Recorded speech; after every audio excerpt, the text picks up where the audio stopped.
السلام علیکم ورحمۃ اللہ وبرکاتہ۔ امید کرتا ہوں کہ آپ حضرات بخیر ہوں گے۔ صبح کا پیغام حضرت ابراہیم بن ادہم علیہ الرحمہ سے کسی نے رزق کی کمی کی وجہ سے شکایت کیا کہ ہم کماتے ہیں لیکن رزق کے اندر برکت نہیں ہوتی ہے، ہماری کمائی کے اندر برکت نہیں ہوتا ہے۔ عام طور سے لوگوں کی زبان پہ یہ شکایت رہتی ہے کہ گھر کے اندر چار افراد کماتے ہیں لیکن رزق کے اندر برکت نہیں رہتی ہے۔ حضرت ابراہیم بن ادہم رحمۃ اللہ علیہ نے بتایا، بڑی اچھی مثال سے لوگوں کو آشنا کیا اور سمجھایا اور دین کی طرف لوگوں کو راغب کیا۔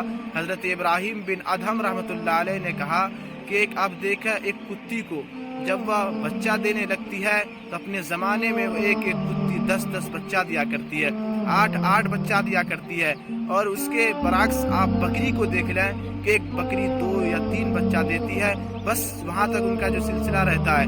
لیکن زمانے کے اندر تعداد کس کی زیادہ ہے؟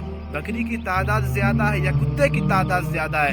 تو سائل جو سوال کیا تھا اس نے کہا کہ زمانے کے اندر بکریوں کی تعداد زیادہ ہے، بکری ریوڑوں کی شکل میں پائے جاتے ہیں اور بکری ہر جگہ موجود رہتا ہے، لوگ شوق سے اسے پالتے ہیں، لیکن کتوں کی تعداد بہت کم ہے، لوگ اس سے نفرت بھی کرتے ہیں۔ تو حضرت ابراہیم بن ادہم رحمۃ اللہ علیہ نے بڑی اچھی مثال، ایک نقطۂ نظر بیان فرمایا کہ جب کتا ہوتا ہے پوری رات جاگتا رہتا ہے، پوری رات بھوکتا رہتا ہے، لیکن جب صبح کا وقت ہوتا ہے تو جب فجر اور صبح صادق کا وقت نکل آتا ہے تو وہ سو جایا کرتا ہے اور اوندھے منہ لیٹ جایا کرتا ہے۔ لیکن ایک بکری ہے جو پوری رات سوتی ہوئی رہتی ہے، لیکن جب صبح کا وقت ہوتا ہے، جب صبح صادق ہو جاتا ہے تو وہ بکری جاگ جاتی ہے اور اللہ کی صدا اور اللہ کی حمد و ستائش بیان کرنے لگتی ہے۔ تو اسی کو اللہ کے نبی علیہ الصلوۃ والسلام نے فرمایا کہ نوم الصبح یمنع الرزق، کہ صبح کا وقت کا سونا جو ہوتا ہے انسان سے کیا کرتا ہے، رزق کو دور کر دیتا ہے، انسان رزق کی بیماری مبتلا ہو جاتا ہے۔